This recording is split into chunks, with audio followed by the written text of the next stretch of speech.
जोंनि गामि आरो बे थांखियानो जाबाय अरां दखरा दुलाराय बर' फरायसा आफादनि मोनसे एंगारहायै थांखि।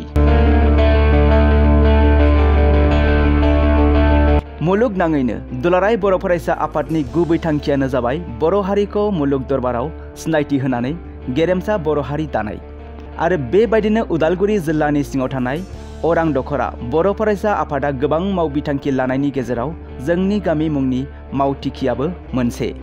अरां दखरा बर' फरायसा आफादा फरायसाफोरखौ थुलुंगा होनाय, फरायसाफोरनि न' थांनानै खौरां लाहैनाय, फरायसाफोरखौ मान बावनाय, सोलोंथाइनि अनगायैबो बर' हारिनि हारिमुखौ फोथांना लाखिनो दामनाय देनाय, मोसानाय, फोरोंनाय, मावबादा गेलेनाय, बादायनाय मावबादा बेफोरबादि हाबाफारि लानायफोराबो थाद'नाय गैयै सोलिफुबाय थानाय समावनो अरां दखरा बर' फरायसा आफादनि जोंनि गामि मुंनि हाबाफारियाबो सुबुं समाजनि थाखाय बाख्नायजाथाव बुंब्लाबो बांद्राय जानाय नङा, जेराव अरां दखरा दुलाराय बर' फरायसा आफादा बड'फानि गोजोर थांखिखौ नोजोर होनानै अरां दखरानि सिङाव थानाय गंफ्रोमबो गामिनि रायजो राजाफोरजों सुबुं सोमोन्दो लाखिनायजों लोगोसे गामिनि नुथाय आरो थासारिखौ समायना साखोन सिखोन खालामनो गामिनि रायजो राजाफोरजों लोगोसे अरां दखरा दुलाराय बर' फरायसा आफादनि बिबानगिरिफोराबो गावनो थांनानै साखोन सिखोन खालामनायफोरखौ नुनो मोननाय जादों। दिनैबो फिन आरोबाव अरां दखरानि बिबानगिरिफोरा अरां सहरनि साखाथि मावख'नि साखाथिफोराव दाखोर दाला मैला जानानै थानायफोरखौ साखोन सिखोन खालामनायखौ नुनो मोननाय जादों। बिदिब्ला नोंथांमोनाबो नायलांदो अरां दखरा दुलाराय बर' फरायसा आफादनि जोंनि गामि मावबिथांखि हाबाफारिनि जारिमिन। बर'नि गोदान जांख्रिथाय 21 मुगानि बुहुम समाजजों समानै आगान सुरफानो आरोबाव गोदान मोनसे जांख्रिथाय। बे जांख्रिथाया नङा बियो राजखान्थि मोनथायनि, बे जांख्रिथाया नङा बियो सुबुंनि बेरेखा, बे जांख्रिथाया नङा बियो खुंथायनि बेरेखा।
जों मिथिगौ